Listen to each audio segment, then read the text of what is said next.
Hello, this is John from Models by John Michael. If you could go ahead and subscribe to the YouTube channel, that would be amazing.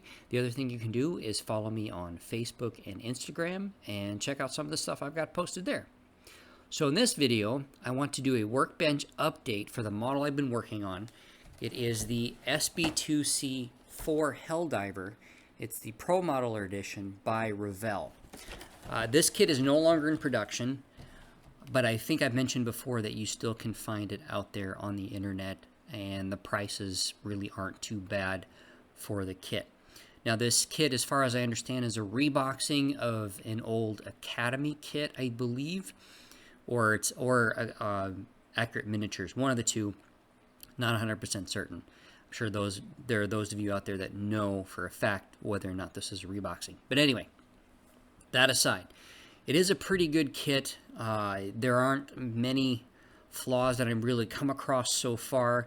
I know that some of them have fitting issues with the wings and the wing root area and stuff like that, but I'm not that far along, not even quite close yet. So I want to show you guys what I've been working on and how far I've gotten. So here she is right now. So I've got the pilot in there, as you can see. Got the radio stack. This is the gunner seat, but I just kind of have it held in there with some glue tack, trying to do a little bit of test fitting for the seat to try and figure out how I'm going to fit it in there. This, I did use aftermarket pilot and gunner. So you saw the pilot, and then there's the gunner. And I don't remember what company these aftermarket pilot and gunner came from, but they're pretty easy to find. And they're resin, so you do have to use super glue to put them together. But they are very, very nicely detailed, far better than what the camera will pick up. And they're not really that expensive. So I think I picked up the two of them. I don't know, maybe 20 bucks, 25 bucks. I'm not even really sure, and that included shipping and everything too. So anyway, that's one half of the fuselage, and there's the other half, as you can see. So, and I'm using the Edward photo etch parts for the cockpit, and then you can see right here it says SB2C interior. So it has all the gauges, has the radio stack, all the levers, all that stuff in this, and it has the seat belts also, and then some of the other hardware is also in here. So one thing I am doing for this kit, and I mentioned it before, was doing the turtle deck collapsed. So for those of you that may not know, this aircraft had a part on here that actually that collapsed down into the aircraft, and that's to give the gunner a clearer line of sight out of the back of the aircraft, so this way he wouldn't accidentally, shoot the back half of the aircraft or anything like that. So I had to cut this off, and then I'm reconstructing the turtle deck. And then here is the internal part of the turtle deck. So this white stuff here is actually styrene plastic. This stuff is actually very nice, very easy to work with. If you've never worked with it before and you want to modify your model kits, this is a really good way to do it. It's not too expensive, and this is, it's white, and they do make different versions of it. So this is the smooth white stuff, and it comes in different thicknesses. This is a 0.5 millimeter thickness, and I also have a 1 millimeter thickness as well. So, and it cuts very easily with scissors. It's very soft, so it's not as hard as the plastic on your standard model. So just be aware of that. But that makes it easier to work with, because then you can file it or sand it down real easily. You can cut it into shape. So it's not going to give you a whole lot of nightmares. And then it glues very easily with your standard model glue, super glue, whatever you want to use on it. So so I built that part on it, and then I built a little platform for the gunner seat, because I'm concerned with the weight of the gunner and then the weight of the gun and everything else on it. I'm afraid that the the gunner seat will only have 2 points of contact with the sides of the aircraft.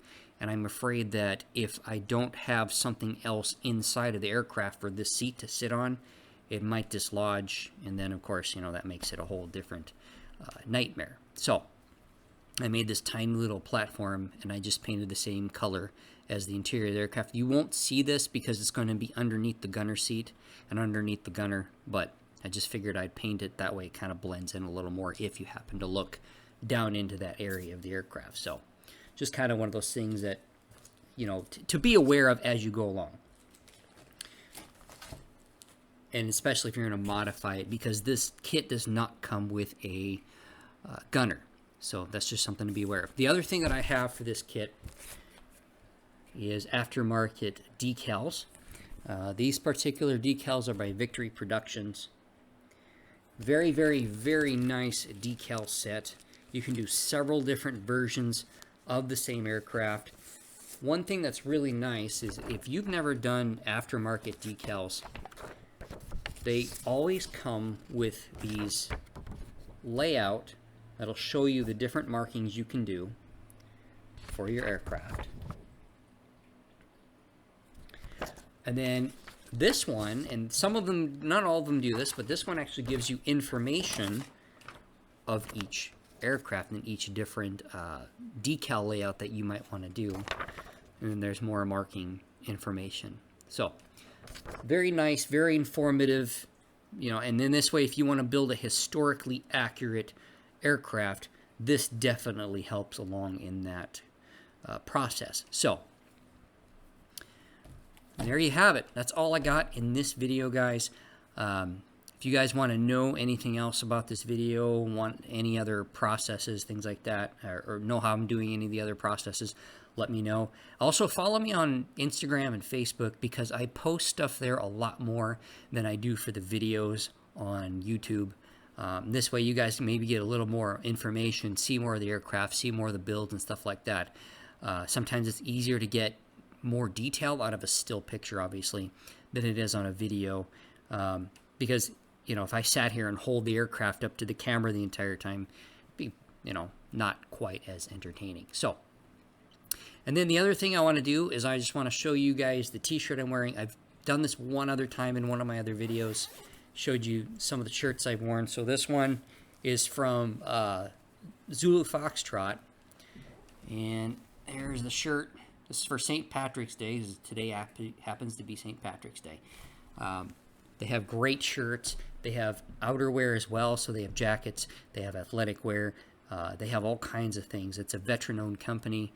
They're out of Texas. Great group of people that work down there. So, and then I'm part of their Afterlife Club. I'm going to show you the sleeve of this shirt. So there you have it. So they've done it. They've done a really good job of making the Afterlife Club more of a exclusive thing. So it used to be that the t-shirts that I would get through them, after a month or so, they would be available to the general public. Now they're making the Afterlife Club a little bit more exclusive thing. So not really telling you to go and go to the Afterlife Club or anything like that, but go to their website. It's zerofoxtrot.com. Check out some of the stuff they have there. And if you want to support a veterans company, this is a really, really good one to support. So anyway, guys, that's all I got for now. So you guys take care. Thanks for watching. Really, I truly do appreciate all of you guys and all the support and everything that I get. So you guys take care. Happy modeling.